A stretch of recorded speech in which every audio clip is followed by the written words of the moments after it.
My name is Venus Saudatmand. Where are you from? I'm from Iran. What type of food do you guys eat? A lot of rice. It's really, what should I say? So most of our foods are basically stews. Well, not typically stews. We call it khoresh. It's similar to stew. So it's kind of like a watery based kind of substance that you pour on top of rice and you eat it. That's like most of our foods. Or like kebabs are also a big thing, which means grill, like the food that we grill, either on the stove or on the a coal grill or like an electrical grill. Yeah, so basically it's kind of like that. In terms of religion, does that affect the food you guys eat at all?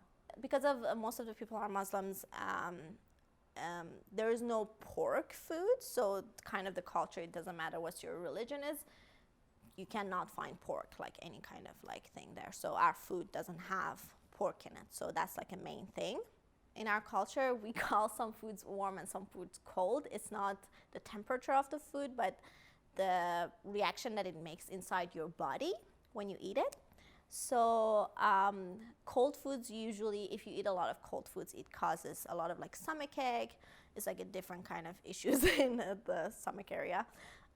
So it's good to have like warm food, but if you have also a lot of warm food, that can also cause issues as well. What are examples of cold? Okay, so cold food, mainly at the top of my mind is fish in general, but not shrimp.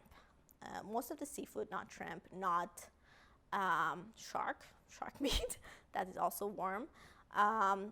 Eggplant, rice,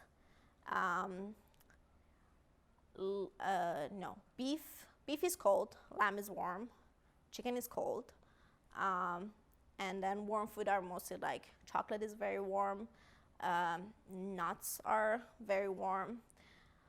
One of the best, like kind of like a medication, like a traditional medication that we have is called chai nabat, which means tea with saffron crystal sugars. We put a little bit in that, and it doesn't have the same effect of just sugar. It makes the tea very warm, like the reaction, and if you have like kind of like stomachache and stuff like that, it makes it go away. So like we usually have it almost every day because it helps a lot with balancing out. Western weddings are different. What do Persian weddings look like? So again, I'm gonna go through the different like ceremonies that we do have.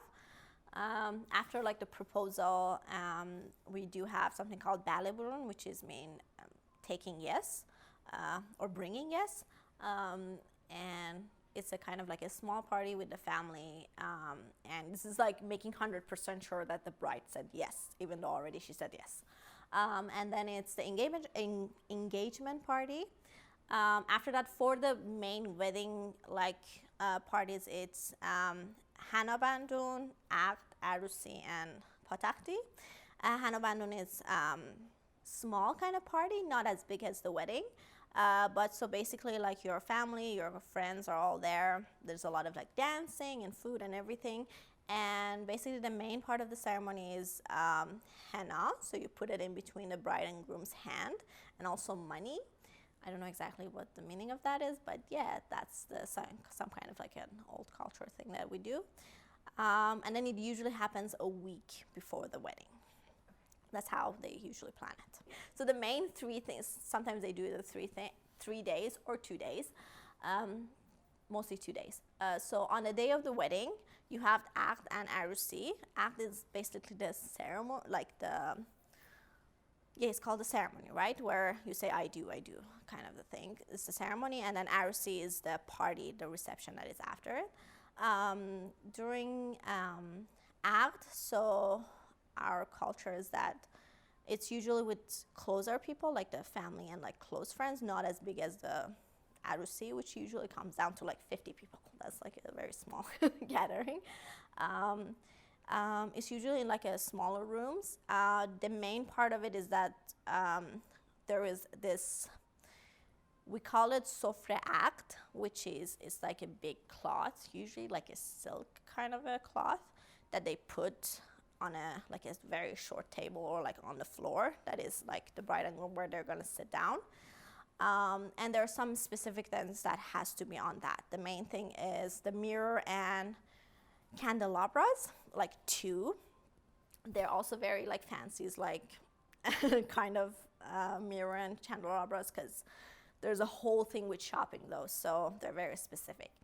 And then if you are from a specific religion and you want to have your holy book, they usually put that in front of the mirror as well. If you're not religious, we do put hafiz, which is an old poetry book that we usually put instead of like a religious book there. And then the ceremony begins. Usually the officiator usually sits actually far away, especially if you're like a Muslim or like a religious person who doesn't want to, the officiate is just like, I'm not going to look at the bride. So they're kind of like far away from where the thing is happening. And then they started. There's a whole thing of like, oh, like, you know, the things that you say before the wedding.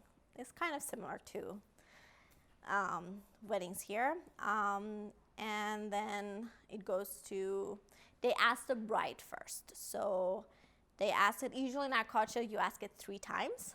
It's just something funny. So you ask, the first time you ask is, so you say, I'm going to say it in Persian.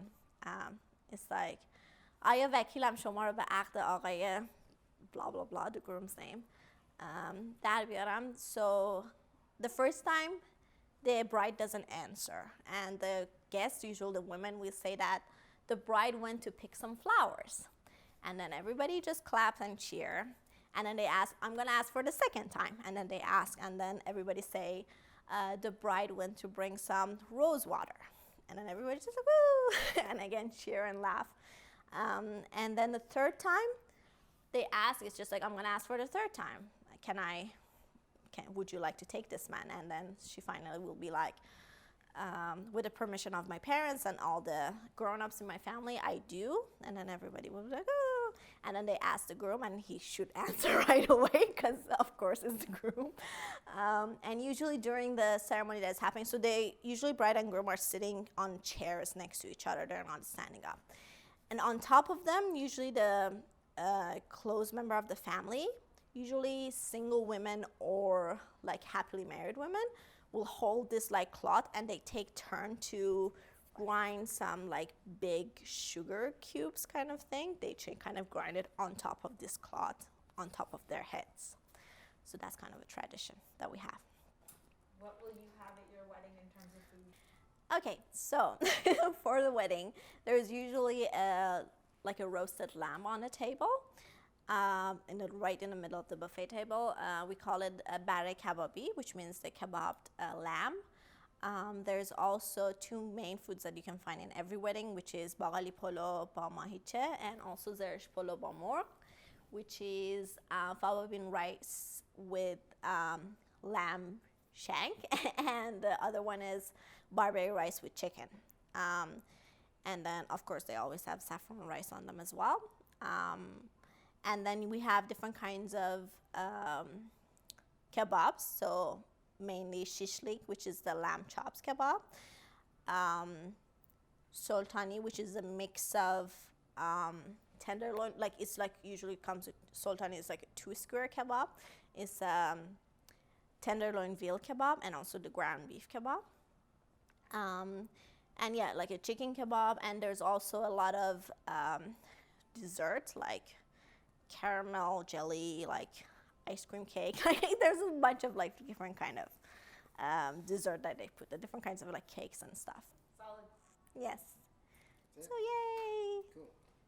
About 20 minutes. There was a lot of other stuff that I didn't talk about. 5 minutes. Why does it have to be 5? I don't know how to say it.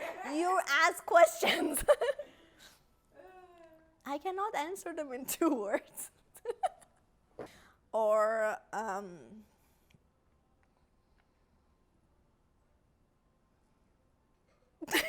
sorry, I drew blank. Wow. Where did my thoughts go? Sorry. Where was I? Should go from the beginning. Just clap and say your menu again. Okay, I'm so sorry. Wait. Okay,